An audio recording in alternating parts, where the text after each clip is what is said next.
All right.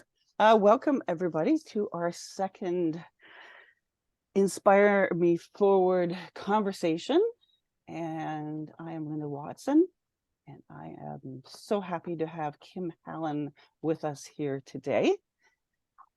This all came from me leaving my job at 59 years old and having people say, well, that's so inspiring. In fact, I actually got a text or a message from somebody the other day that texted me from work, from my past work, and said, I'm leaving work too.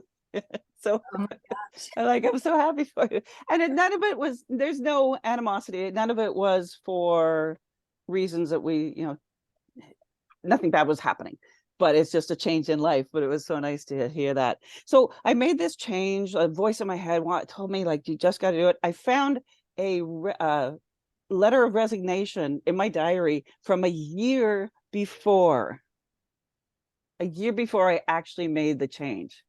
That's how long it took me to listen to that voice, build up the courage, find the right time. But is there ever a right time? It's just the time, and finally do it.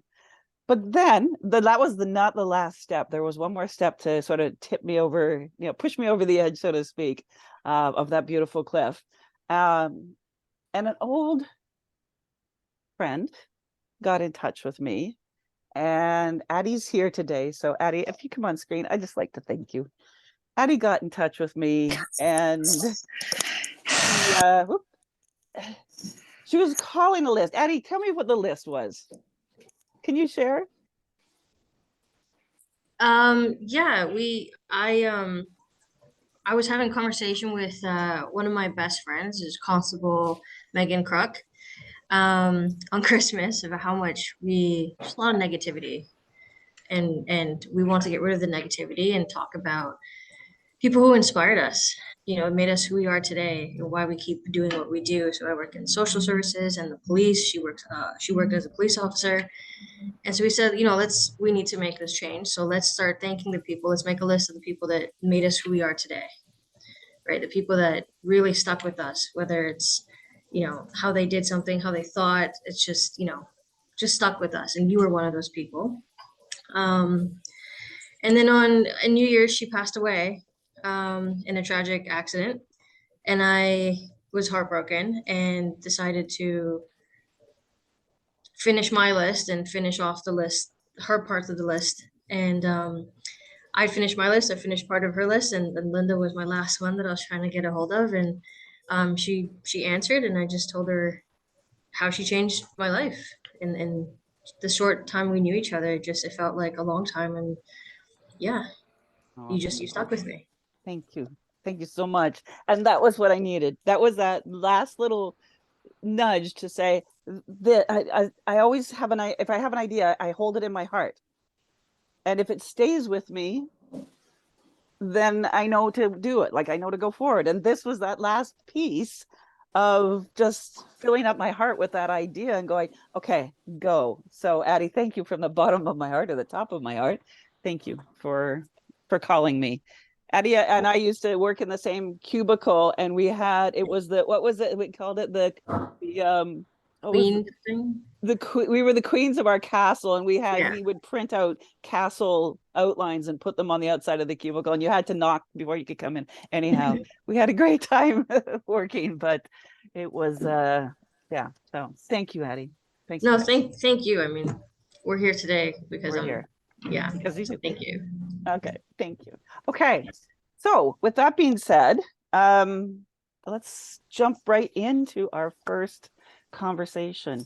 I'd like to introduce you to Kim Hallin, a very dear friend. Kim's been a writer in our Equine Leadership magazine several times, and I remember the first time, Kim, when you came forward wanted to write, and I'm like, oh, I'm not sure, and you pushed and you nudged and you said, no, I think this is right. And we had conversations, and you were right. But You were too. I love that you did that, and you're like, no, I think we have we have a path together. And the article is beautiful, as they all are. So Kim, I'll love for you just to take a few minutes and introduce yourself. Absolutely. Thank you, Linda. And I will say, like, the reason the article was beautiful was because we were both right? And we were able to come together and marry in the middle of what the story I thought I had and the vision you have for the magazine. So that was our first introduction of working collaboratively that way, and it's been that way ever since. I love working with you, and I love this project, and I'm just deeply honored to be invited to be the second guest on it. So for those who don't know me, I'm Kim Hallin, and it's funny that invitation to introduce yourself is always a little bit of a weird thing, because it's like, how do I tell someone who I am in just like a couple sentences? And so it's always modified a little bit depending on the situation. And when I was really reflecting on like, how should I introduce myself for this Inspire Me Forward conversation? You're gonna laugh, but my first thought was I should come on and say, hi, I'm Kim, and I'm a recovering codependent, right? Because as you're gonna find out in these stories that's a big part of why I even got to a place in my life where I needed to take some leaps of faith. And we'll talk more about that. So Awesome. the background is, yes, I'm a recovering codependent, because I don't think we ever recover from that mindset and that way, those patterns in our life. But other than that, I live in Charleston, South Carolina, or just outside, and I'm a small business owner. I have a nature-based experiential learning program that I operate out of my small horse farm. And happy to share more about that later, but that's the gist of it. I serve both people who have experience with horses and people who've never been around a horse in their lives, but are very curious about what we can learn about ourselves from spending time with horses. Awesome. That was a perfect introduction. I understand it's hard to introduce ourselves in less than half an hour sometimes. So, so let's just jump right in, and let's jump in with that big leap of faith. I think some of us do multiple big leaps of faith. Some of us do a bunch of small leaps of faith. I remember writing a spoken word poem once, and it was about like just jumping over that cliff and just going, I've got to do this. I've got to do a 180 and do that. So I'll give you the floor and let you share about your biggest leap of faith. Okay, thank you.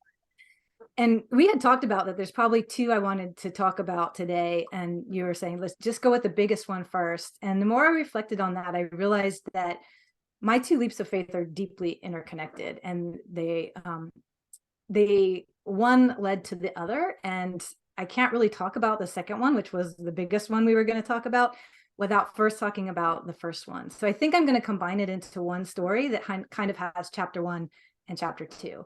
And the first leap of faith that I took was primarily in relation to my personal life. And then the second leap of faith was more focused professionally, but it was really about aligning my work life and work world with the soul of who I really am, which is directly related to the personal leap that I took. So again, they were really interrelated, even though they seem in many ways separate.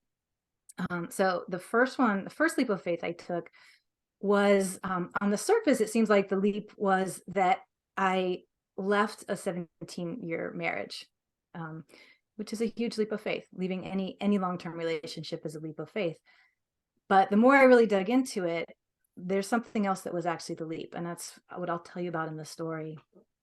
So as I mentioned at the beginning, I have had a long history of codependent patterns in my life. And for me, what that meant primarily is that I kind of had a history of saying, if the other people in my life are happy and okay, then I'm happy and okay. Like that was sort of the paradigm through which I operated as a kid and continued to operate into my adulthood. So my understanding of myself was that I'm really good at helping other people feel safe and happy in their lives. And if I'm doing that and they're feeling safe and healthy in their lives, then I'm okay too. That, of course, is kind of a one-way street to eventually resentment, anger, not really feeling like I'm living my own life, that sort of thing. So the marriage that I was in was deeply codependent. And we both had those patterns. So it wasn't one person's fault or the other. It was why we were attracted. We felt like hand in glove because I was really good at helping someone else feel safer and feel loved. And he really needed someone to help him with that. So that was our pattern. But after 17 years, I realized that I had pretty much built a life that was really not in alignment with who I am. And my ex did have a lot of mental health issues. And so my whole world was about trying to help him stay stable and also supporting us financially when he couldn't work. It was quite overwhelming. And as I moved up the corporate ladder to kind of, care for us financially, and also the horses in my life, because that was my hobby at the time, was horses. And anyone who has horses knows that they're expensive. So I got deeper and deeper into just feeling really stuck, and that making changes would be impossible because it would affect so many people's lives, including my ex-husband, who I think at the time we both believed, honestly, like physically, mentally, and emotionally would not be okay if I left the marriage or if the marriage ended. So honestly, I got to a place where I felt like I was suffocating. Like I couldn't breathe in my house. I couldn't breathe in my life. And it was affecting my mental, physical, and emotional health. And I knew, like, I can't continue this way. And yet I was stuck.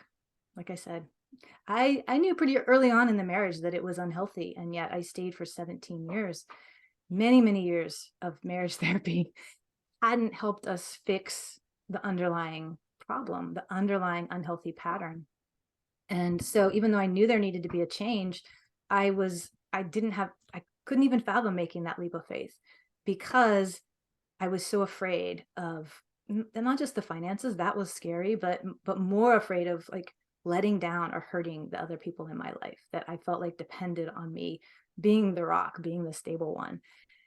And so here's the pivotal moment that happened with me. I had a really stressful day at work, horrible traffic driving home. Like I was just like done, right? By the end of the day. And I come home and my ex-husband was having a bad day of his own and he really needed me to be there, like, for him emotionally. And I just couldn't. And I said, I just have to go outside and spend some time with my horses. Like that was my happy place, right? And that day, the attitude I had was, I just need something to go right. I need to accomplish something with my horses. I need them to just cooperate, right? I need to feel like I can do something right and something goes in my favor today. So I had this idea of, there was a particular horse named Tempo, who I was working with and had been working with on our relationship for quite a while. And we've been making some good progress. And this is a horse who doesn't respond well to pressure or being, feeling like she's being manipulated. It has to be a two-way street with her. But we really worked on trust. We were doing really well. And I was like, today, I think she's ready, that I can just like ask her to move over with some pressure, a very simple thing, right? And I think she's ready to handle that. So I was out there. She was standing, like if I'm standing the way I am here, she was perpendicular to me. So her head was right here, right in front of me. And I just put my hands up and I just thought, can you step over? Can you step over away one step? And I was holding that intention and she didn't do anything. And I was like, I know with this horse, I can't really up the pressure. That's going to be a trigger that will set her off. And she had a history of being aggressive. So I was like, that's fine. I'm just going to stand here. I'm going to just hold this intention for however long it takes. Take your time. Just going to hold this intention that you're going to take a step over and you wait till you're ready and you do it. Of course, I felt like I was giving her a choice, but that really was not a choice, right? That was me saying, I don't care how long it takes. Eventually you're going to do what I want, right? that was the energy. And she felt that energy immediately. So I'm from here. The next thing I know, she has my forearm in her mouth. She lifted me up, set me down on the other side. My thought was, talk about hurt. I still have a scar here from it. I felt like she had ripped part of my arm off, right? It happened so fast. Like 1 second, she's standing there, the next second, she's picked me up and she drops me on the other side of her. And we're right by the fence. It's a 3-rail wooden fence. And my only thought was, I need to climb out of that fence because I don't know what she's going to do next, right? She had just, in my mind, attacked me. So I climbed through the fence and I'm looking at my arm, trying to figure out, do I need to go to the emergency room? And here's the funny part, not funny really, but tells you where my relationship, my marriage relationship was my only thought was, my husband's going to be so mad if we have to spend the evening in the ER. Right? Like that was the thought going through my head while I'm looking at my arm. Meanwhile, I feel Tempo come up behind me and I could feel that she put her head over the fence.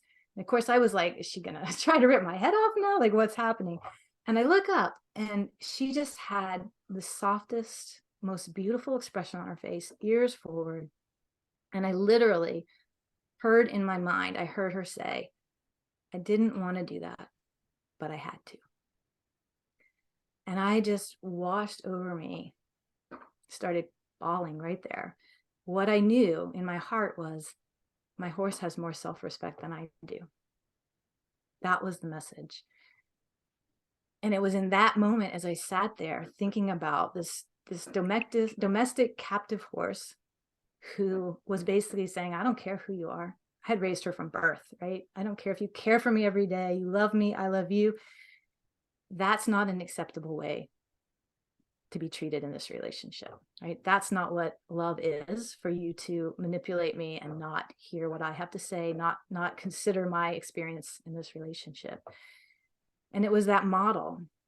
So when I say I took a leap of faith, the leap of faith was actually in that moment when I said, I'm not going to be the doormat anymore.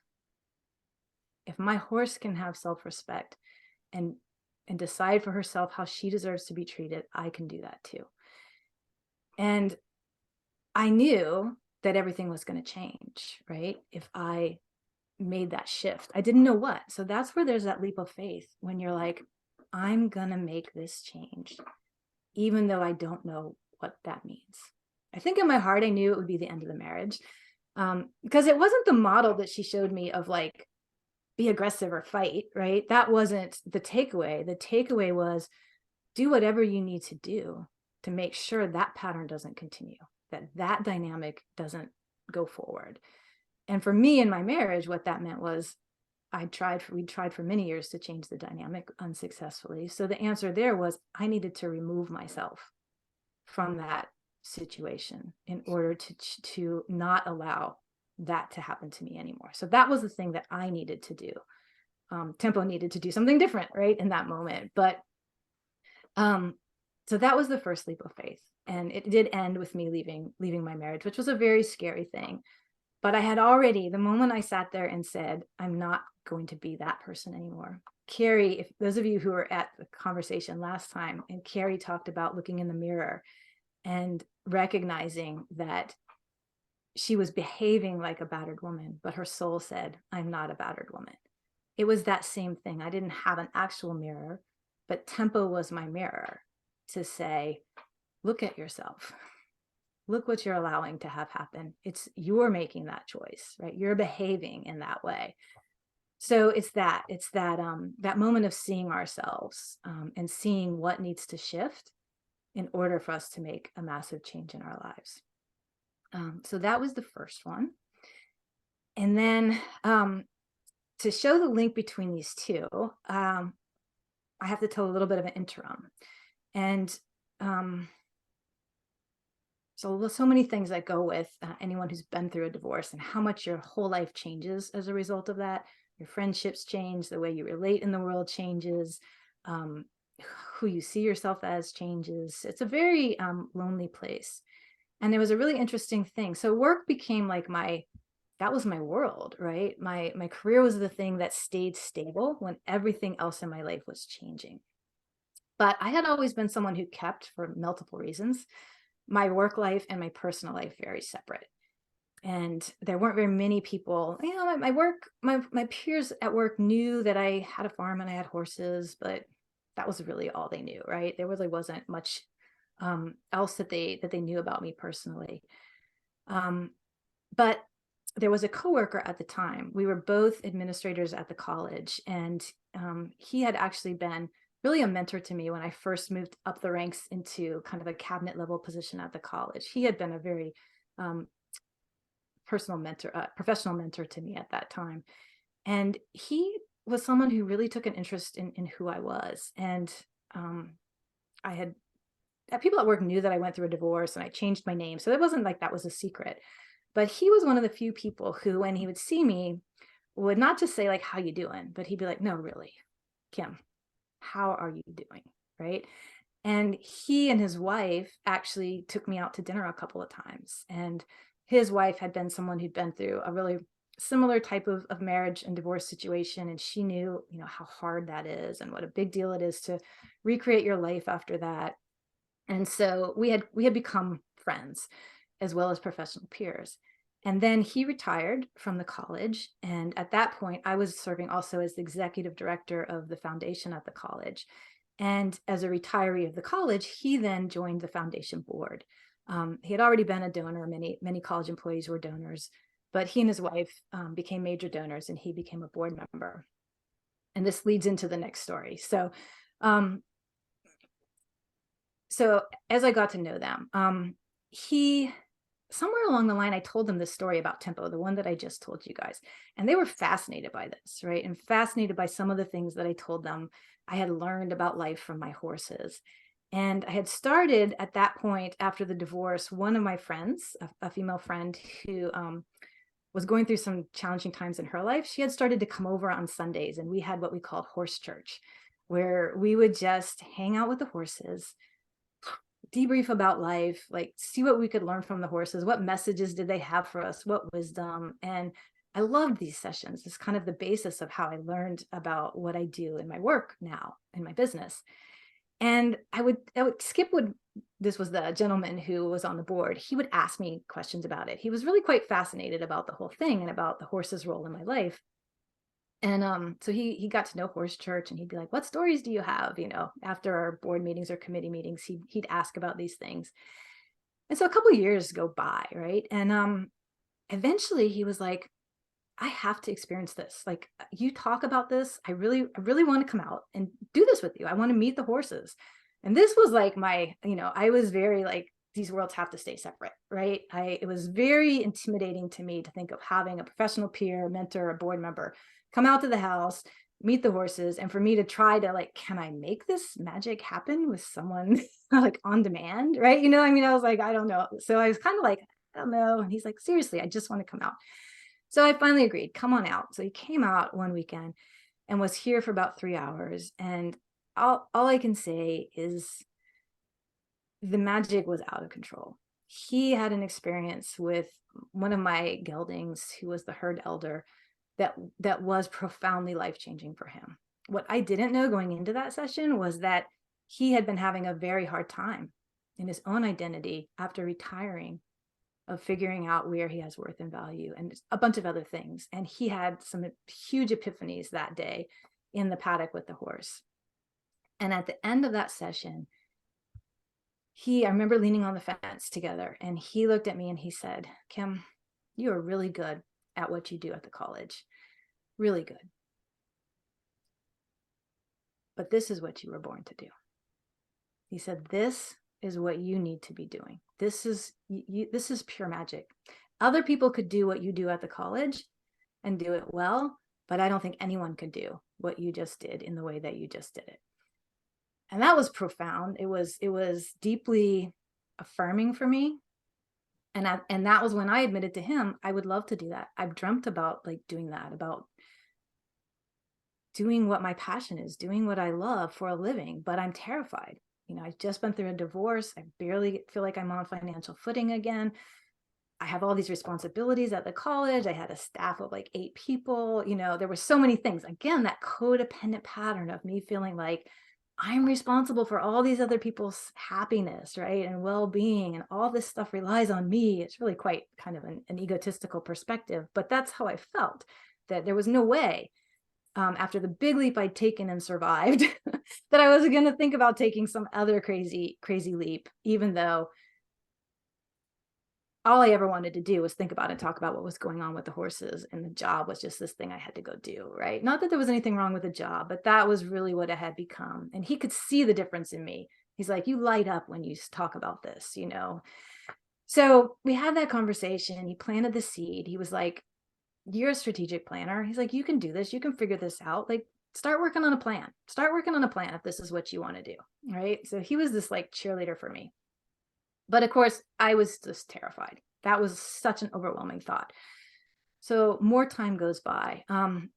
And this is where I wanted to, like I mentioned to you, I wanted to talk about the allies in my life, because it'd be easy to say, I'm just this courageous person who took these big leaps of faith. I am not a risk taker. I am not someone who's looking for leaps of faith to take. I am a person who has a tendency and has had a tendency to get really stuck in places in my life that are not true to me. And that's when we need a leap of faith. There's no reason to take a leap of faith if we're not really stuck, if we don't feel cornered, if we don't feel like we're on a cliff and there's nowhere to go. Otherwise, it's just about making a different choice, right? So I think a leap of faith only happens when we feel really stuck. So I was good. I had gotten really stuck in my personal and professional life. So then, I don't know, a while later, right? This same gentleman asked me, he said, I want to take you out to lunch. I was like, okay, that wasn't unusual. He was a donor to the college. He was a committee chair on my board. Like, it wasn't unusual for us to have working lunches.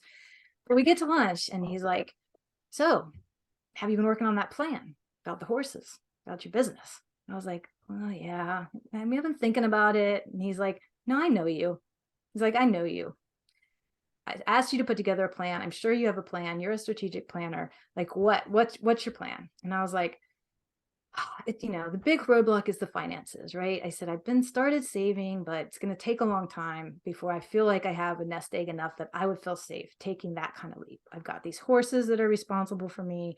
And I tried to push it all on financial fears, even though in my heart, I knew I also had a lot of guilt about even thinking about leaving, because my staff, leaving people in the lurch, leaving donors, all those obligations I felt like I had.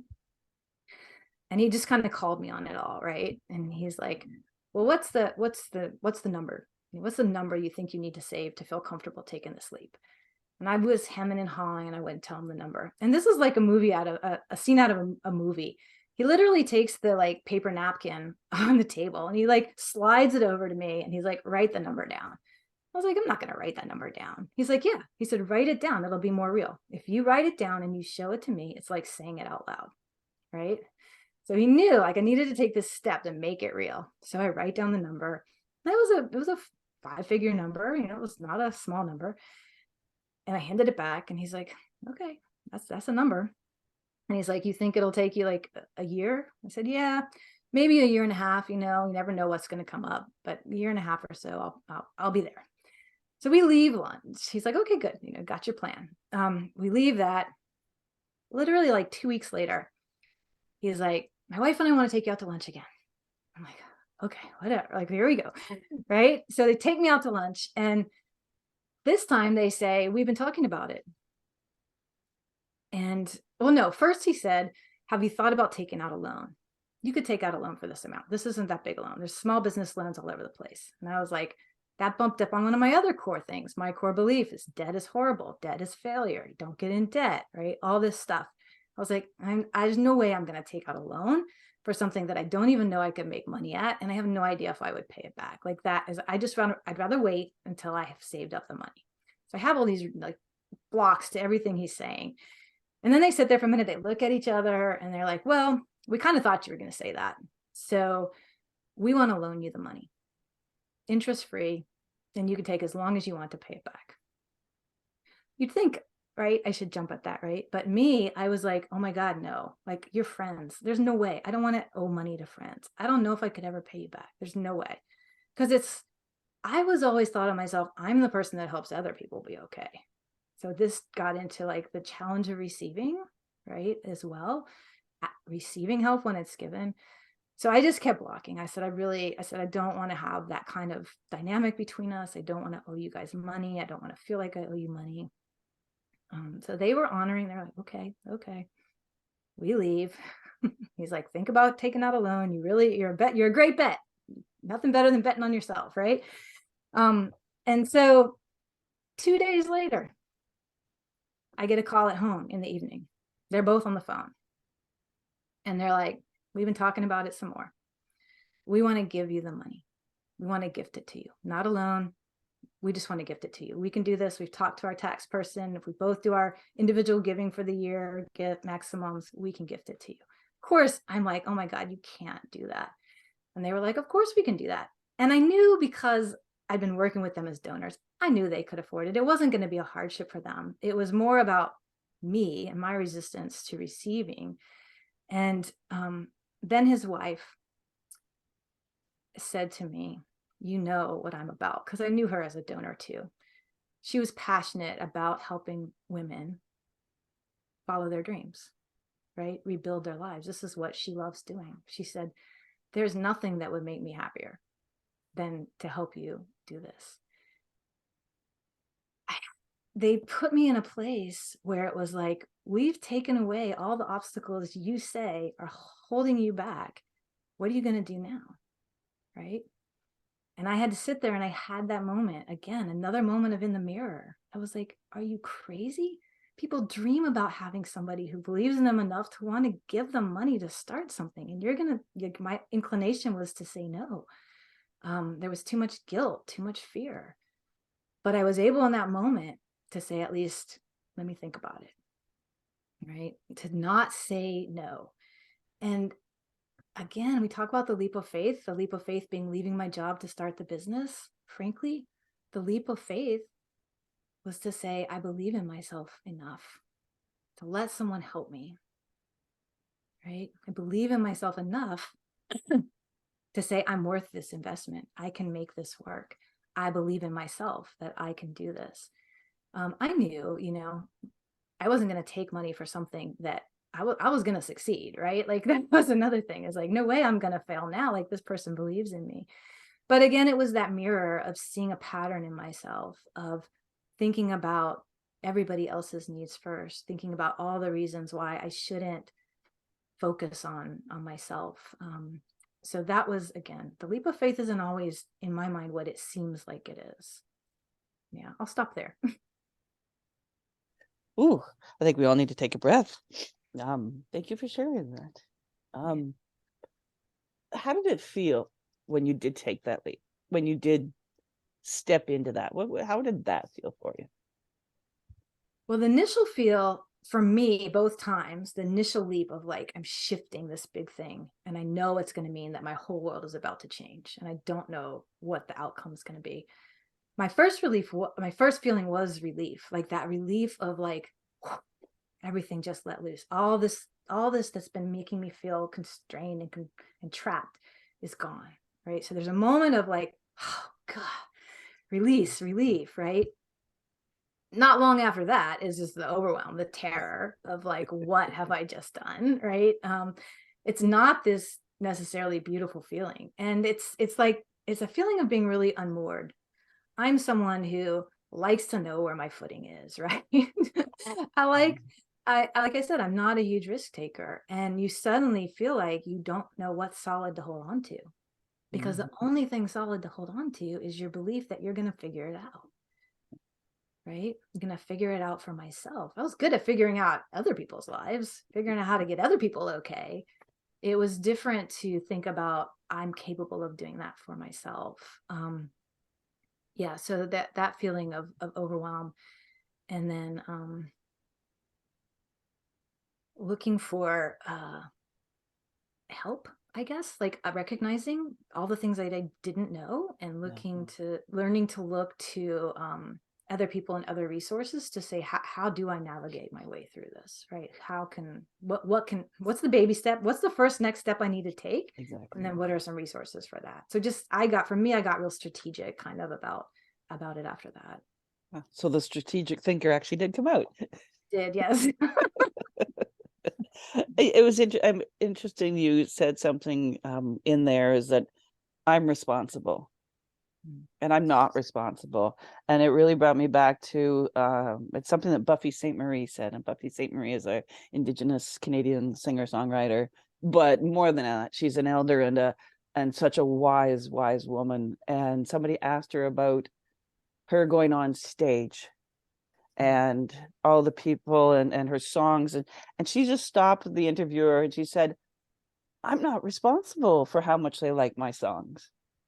The only thing I'm responsible for is waking up and doing that and being me and going on that stage and singing my songs. And that's the only thing I'm responsible for. And it just reminded me of that. And I've always stuck with those thoughts of like, no, that's what I'm responsible for, is getting up in the morning and being me. 100%. Because as I just said, every day that we don't do that leads us down a one-way street toward feeling trapped, toward being resentful, toward feeling like we're suffocating because we're not actually living who we are or expressing who we are. So yeah, completely. But as a codependent, and many of us have codependent patterns. Oh, of course. It's not really what we're taught about what it means to be healthy. That's not what we learn or what we believe. Right? It feels very selfish. And the other thing I did deal with was, guilt, both situations, and really like having to do my work on that, of saying, no, I'm not. And the funny thing is, both with my marriage and in the work situations, all those fears about the other person's going to fall apart, or what are they going to do, or they're going to be so angry with me, all that. Like, yeah, there, especially in my marriage, there was some of that, right? Anger, panic, guilt, all those things. But I can look back now and say it was the best thing that ever happened for both of us, because I was no longer enabling those patterns, right? Of feeling like letting myself become so needed that I was essential, right? Not really healthy. Yeah. In any. Exactly. Yeah. I'd love to let that settle for everybody. And that's the really powerful. I hate to say story. I'd say journey. Because story is like, here's a book, and that might be a book someday, but it's a journey, your journey. But and I know some smaller leaps or steps that you've taken since. I know some. Did that, before we get into those, did what you did there, did it make subsequent steps, subsequent jumps easier? That's a great question. I don't want to say that it's ever huge leaps of faith are definitely never easy, because again, they're coming from a place where we've gotten ourselves really trapped. So it's this huge jump. What I've gotten better at, and hopefully will stay better at, is recognizing the signs that I'm starting to go down that road again, right? Feelings of a little bit of resentment, a little bit of too much overwhelm. I'm exhausted, but not necessarily because I'm busy, right? So recognizing what some of the signs are in myself, that maybe I'm back to that pattern of not really being true to myself. So I've gotten better at recognizing those, so that the shifts I need to make are smaller, right? Yeah. And there's not so many things at stake. That trigger all my fears about letting people down and all of that stuff. So that's gotten easier. And the other thing that I've gotten better at, now there's still the initial like panic. There's still the initial feeling of, I'm not going to be able to do that, or I can't do that. But recognizing that I'm pretty capable of figuring it out. And if I can't figure it out for myself, I can figure out who to go to for help. So I don't get stuck in that, like, I don't know how to do that. I don't know, that feeling of not knowing, of being unmoored, of isn't as overwhelming for me as it used to be. I still have the initial panic feelings, but I'm able to go, look what you did before. If you did that, you can figure this out, right? Exactly. Exactly. I go back to, did I know how to publish a magazine 8 years ago? No idea. But trusting the unknown and taking those steps, you figure it out. And not just trusting the unknown, trusting yourself, honestly. True. Yeah. You're gonna figure it out. Like, right, you are capable of figuring it out, or asking for the help that we need, and of receiving. Yeah, absolutely. I think there's some leaps of faith. There's those big leaps of faith. There's those 180 degrees that we need to make. Then there's those maybe shifts of faith, or those shifts that we can make. I'd love for you to chat about a few of those. I know some of you that you've made that maybe it's just, I don't even like to say the word leap. It's just something in your heart that wanted to come out. And it was, it was maybe a challenge just to get it out. But once you got it out, it's like, whoa, Yeah. there it is. So I'd love for you to chat about a few of those. Okay. And I'll chat about one kind of on that personal side, personal leap side, and then some on the business side. So it was really scary after, failing as I thought in a marriage, right? Like, I don't know if I want to go there again, right? Don't know if I want to get in a relationship again. Can I trust myself to make good decisions? And there was a shift, um, you know, I don't know. Earlier in my life, it was more about I had these certain criteria that you think you want in a partner. Oh, they're smart, they're college educated, they have a good job, they're financially stable. Like, you have some of these things in addition to just the chemistry or attraction. And I switched over to thinking about having lived a life for a long time that didn't have the qualities that I need in my life to feel safe and happy and content. I switched to like looking for certain qualities in the relationship. Can I have in this relationship with this person, do I still feel free to have friendships outside the marriage? Do I still feel free to have relationships with my family? So in that marriage, there was a lot of control issues, right? And a lot of jealousy issues. So it was more like, is there trust? Is there freedom to be myself, but still, be together? So it was more for me about the qualities, and that has served me well of switching over from just this vision of like, what does a successful partner look like, right? Or what are the criteria that will make a relationship, healthy or successful? Not healthy, successful, I think is what I used to think. And that switch of going more about what does it feel like to be in relationship with this person, and do I feel like I can be myself and my full expression of myself in the relationship? That was key. And that also transfers over to business too. I'm not going to work with people in my business in a professional partnership type capacity that I don't feel like I can be completely who I am and be true to my own values in the partnerships with other professionals or collaborations in business. And then there's been, I think this might be what you're talking about a little, is when you start a small business, a lot of it is about figuring out who you're going to serve, right? Who you're going to serve and how are you going to do business. So being someone who's very strategic, when I started this business, which was kind of only closest thing was like equine facilitated learning or equine assisted. It wasn't therapy because I'm not a therapist. Like, it was clear about that.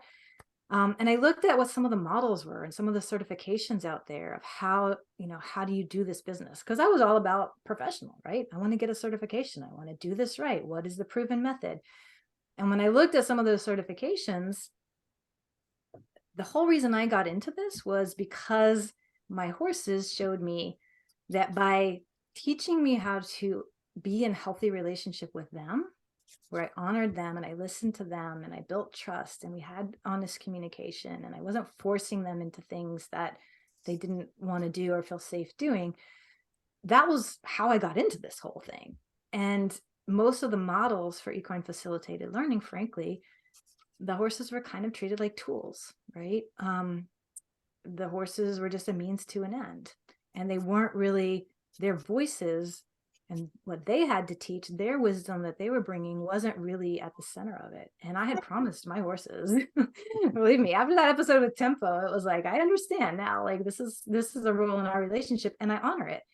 And I can't remember if I already said this, but the thing that was really profound later, in addition to me saying my horse has more self-respect than I do, was recognizing that in my relationship with my horses, I was often the manipulator, right? That we can play both sides of that coin. We're capable of it. And I was in my life. And not only did I not want to be a doormat anymore, I also didn't want to be a manipulator. I didn't want to be, I wanted to find where healthy is in that picture. And so I ended up not getting certifications because I couldn't find a certification program that I felt honored the promises I made to my horses about how we were going to do this business. And that was tough, right? Because that was, again, that was kind of a leap of faith, saying, I can figure out how to be successful without having a certification that says I know what I'm doing. Yeah. So that was one. And then some things with, I really thought I was going to serve horse people because I thought, well, this is magic. Like people will learn how to listen to horses more and help themselves, blah, blah, blah. There's a lot of tradition in the horse industry. Things run really deep about the way the horse-human relationship has traditionally been viewed. And for a lot of people who have horses or are horse professionals, the things you have to do when you decide you're going to listen to the horse and think about the horse's experience and perspective often means you're going to have to change everything about how you do business. And so that ended up being too much. Like a lot of people aren't ready, right? They weren't looking for, they're like, I just wanted to come learn about myself. I didn't want to have to question everything that I do in my professional life with horses or in my hobby relationship with horses. So I've kind of evolved to, I still work with some horse people, but it's horse people who are really ready to kind of make that shift. But most of my clientele now, a lot of them are non-horse people. And so that was something that, again, was a little bit of a leap of faith and having to like reimagine myself and who am I to, work with people who don't even know horses, right? Yeah. Exactly. Yeah, that's a tough one. What about your book? How was that process? And that I know a lot, I've talked to a lot of folks that have written books and sometimes the first ones, and it's like, well, sort of the value of our own wisdom or our horse's wisdom and bringing that forward. That's a leap to sort of take that out there. So I'd love. Great that you brought that up. Yeah, that was really a big leap. Like I've always been a writer like you. I write as a hobby. I wrote blogs, everything. Not really disciplined enough. A book is a whole nother thing, as you know. But also when I didn't have a publisher, like I wasn't going to get paid to do it. It was just this, I felt really called to write this book. And particularly after two of the horses in my herd had passed and they had really potent wisdom. And I felt like they were asking me to make that wisdom available to a broader audience. So it was really more of I felt called to write the book and that it was something I wanted to do for myself and for them. But yeah, I had no idea. I ended up paying a book coach to help me write the book when I didn't have the money to do that. So I want to go back to real quick the gift money that my mentor gave me. What I don't want anyone to take away from this was, oh, she had a benefactor who made it easier for her to take the leap. Like I blew through that first money so fast it's not even funny. Like running a business and getting a business off the ground is a big investment. I ended up taking out loan later anyway, but at that time I was in a different place and could see that I need to be able to invest in myself. But that dynamic was really more about him showing up to help me recognize in myself how afraid I was, right, and what my fears were. But so yeah, I ended up paying somebody to help me write a book that I never knew was I going to ever sell one copy. Yeah, that was definitely, you're right, a big leap of faith. And it was again coming back to just believing that I had something maybe worth sharing and maybe could benefit someone, and it was worth my while to do it because my heart wanted to do it. And I think that's a lot of writing in whatever way, shape, or form. It's whatever's in the heart has to come out, and you can't control it beyond that. Going back to like Buffy's saying is, I have it doesn't matter what, because I have no control over that. Exactly. Once it's out, once I push publish on the magazine, I have no control over it, but my heart knows that there's value in it. That's the only place. And all of those, every one of those where we don't know what the outcome's going to be, requires a leap of faith, right? Yep. Absolutely. So if you could bring this down, I know we're getting on 152, but that's okay. We'll go over a bit. If you could whittle some of this down to 3 pieces of wisdom to share, what would those 3 pieces be? Yeah. In fact, I wrote a couple down so I could make sure I remembered. But the first is going back to, again, the theme that was true in Carrie's talk and mine is that any individual or any situation that helps us see ourselves and our unhealthy patterns more clearly, no matter how uncomfortable that feeling is, like it was really uncomfortable physically with tempo, and it was really uncomfortable emotionally with the couple that helped me so much the second time. But anyone or any situation that can help us have that shift where we see ourselves, where we see how we're the ones keeping ourselves stuck more clearly is a gift. So that's one piece. The other thing is just what we've already talked about just now is at the end of the day, nobody can help us get unstuck unless we're willing to take those uncomfortable steps or leaps or jumps to embrace change. And sometimes that requires receiving whatever help, we can from whoever is around and available to offer us some small bit of help. Excellent. And then, I know. Okay, the other one. Sorry, I wrote it down here.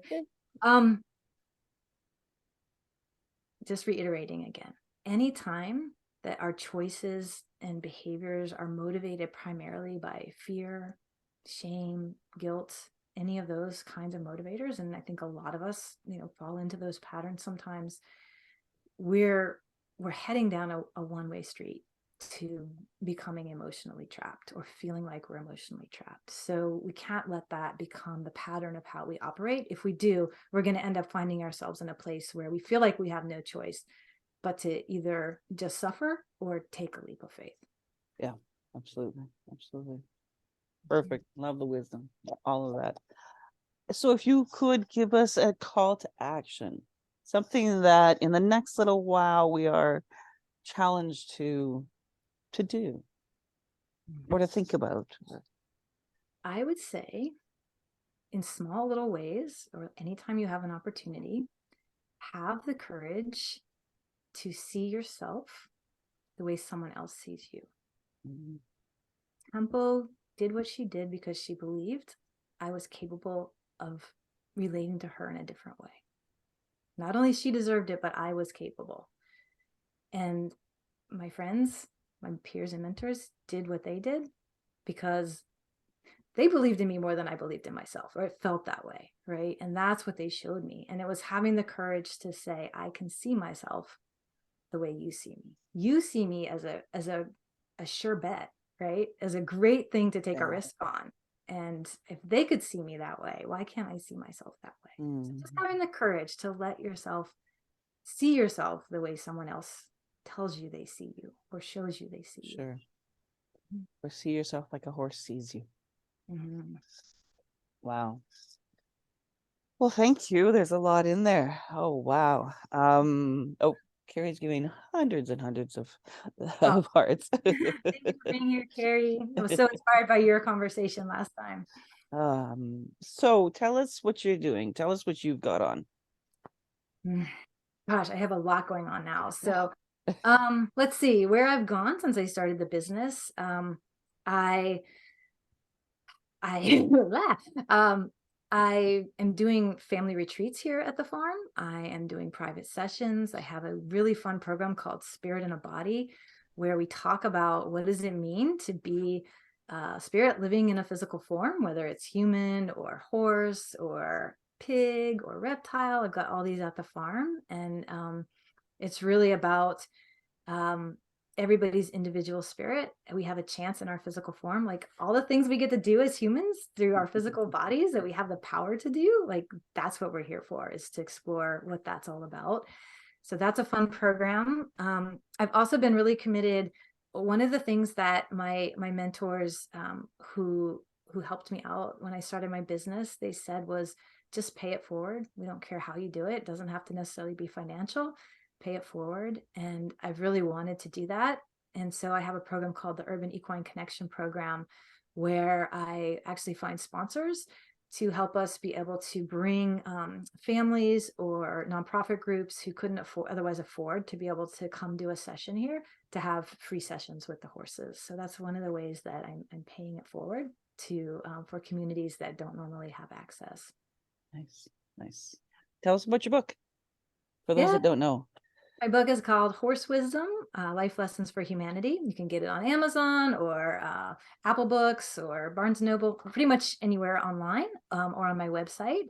And it's got 17 life lessons from the horses and stories about how my horses taught me those lessons.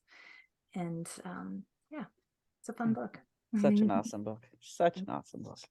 And you don't even have to be a horse person. Like it's like somebody, it's such a great gift for somebody that, you know, just struggling or something, but there it is. That's It really helps shift your perspective about a lot of things. It's really about remembering what life is like for the rest of life on Earth, like the natural world.